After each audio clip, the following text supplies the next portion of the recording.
Nah, kenapa Tionghoa disebut non-PRI? Karena mereka diwakili oleh Partai Tionghoa Indonesia menyatakan,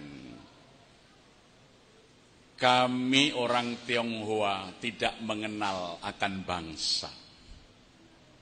Hati orang Tionghoa itu seluas sungai Yangtze, sungai yang paling luas di seluruh muka bumi. Maka bagi kami tidak ada yang namanya bangsa. Maka sekiranya negara ini merdeka, kami akan menjadi warga negara, tapi tidak menjadi bangsa Indonesia. Dan karena ikatan kami dengan negeri leluhur secara budaya sangat kuat, izinkan kami juga masih mengikatkan diri dengan negeri leluhur itu.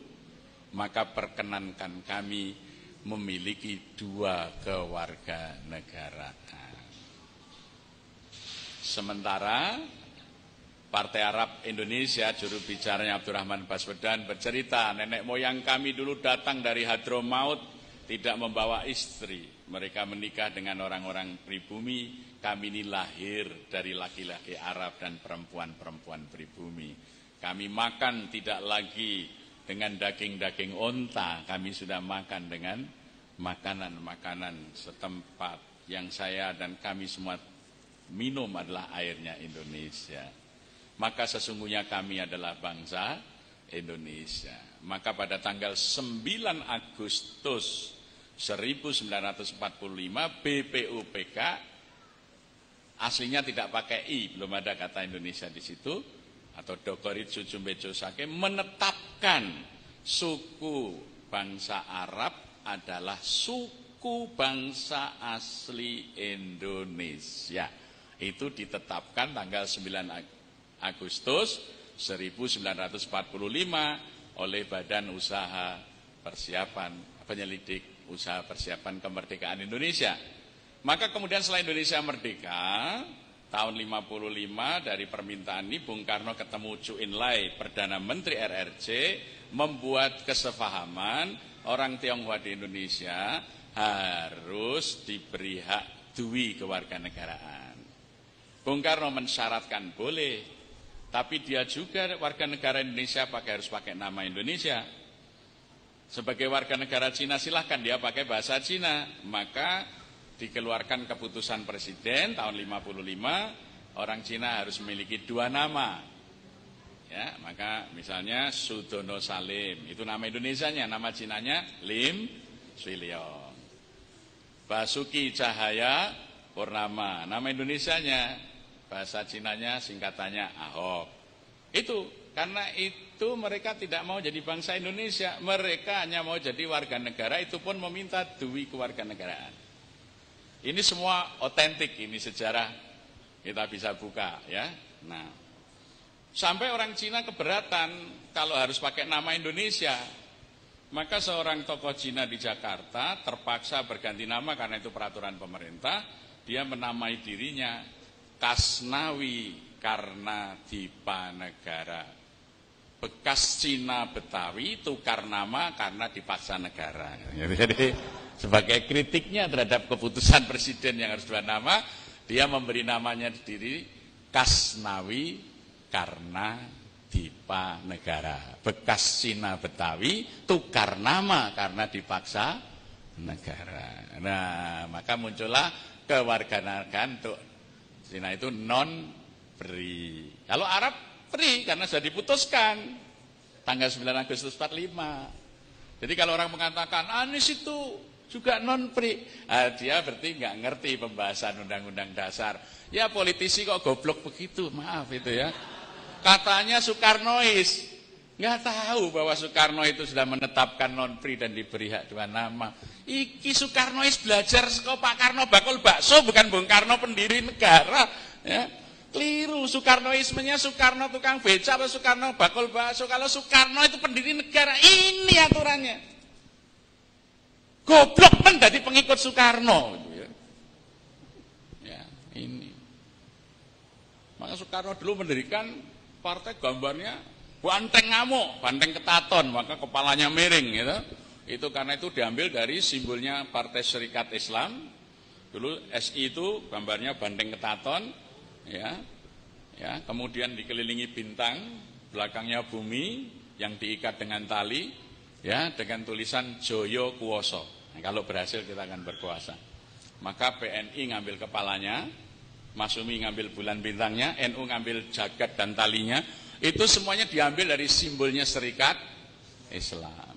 Maka Cokroaminoto itu disebut Bapak Negara Indonesia.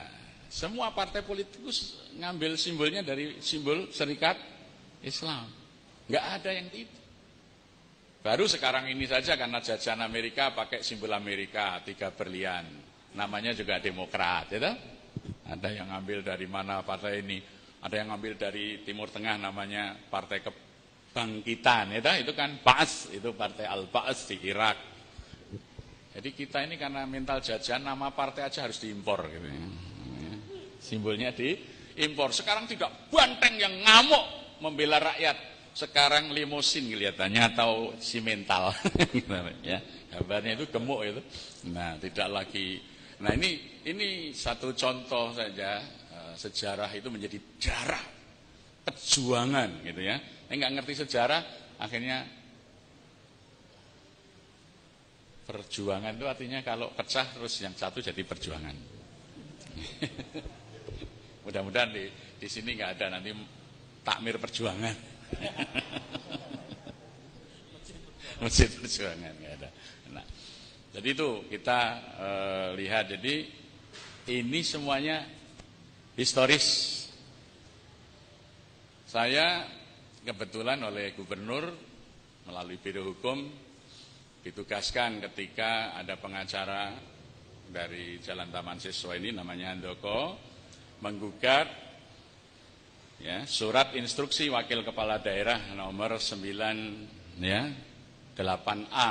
tanggal 5 Mei 1975 yang menentukan apabila terjadi jual beli tanah antara pribumi dengan pembeli non pribumi Tionghoa, maka penjual tanah yang pribumi harus melepas hak-haknya kepada negara dan negara membelikan kepada pribumi Tionghoa, non pribumi Tionghoa ini selain hak milik.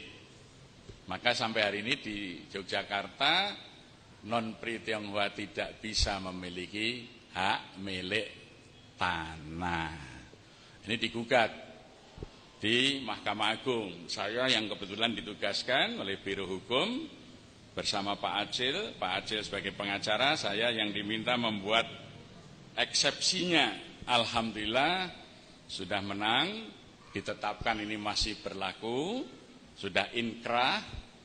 Kemudian datang Komnas HAM meminta ini mau dicabut, minta Sultan. Saya kebetulan juga diminta mendampingi. Kemudian terakhir kemarin Ombudsman RI dan Kementerian Dalam Negeri. Saya waktu itu sedang mengantar tamu dari Malaysia, ditelepon oleh Pak Sekda, Pak Kiai tolong ikut menemui Kemendagri dan Ombudsman RI untuk menjelaskan tentang diskriminasi kepemilikan tanah. Nah, ketika saya uraikan, saya jelaskan sejarahnya itu sejak HP2, itu kemudian malah utusan dari Kemendagri dan Ombudsman itu, wah kalau begitu ini malah harus diperkuat, gitu ya. Alhamdulillah. Tapi sekarang Handoko mengajukan gugatan, saya beritahu baru minggu yang lalu oleh Biro Hukum, mengajukan gugatan di Pengadilan Negeri. Apa gugatnya? Minta supaya pemerintah DIY membayar biaya perkara, karena dia disuruh bayar biaya perkara 5 juta ketika mengajukan ke Mahkamah Agung. Maunya, lawang saya kalah kok suruh bayar, yang bayar ini mengajukan gugatan di Pengadilan Negeri Yogyakarta. Ini belum kita hadapi.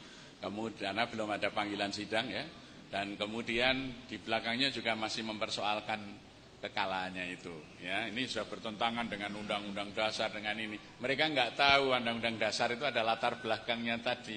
Bukan kita ini memisahkan orang Tionghoa sendiri yang tidak mau menjadi bangsa Indonesia.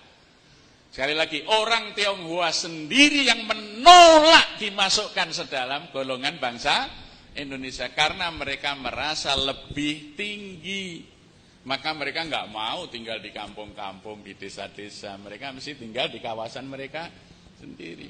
Mereka itu merasa tetap sebagai bangsa lebih tinggi dari pribumi. Ya. Coba ada nggak di desa sampean orang Tionghoa yang berbaur dengan masyarakat tinggal di kampung?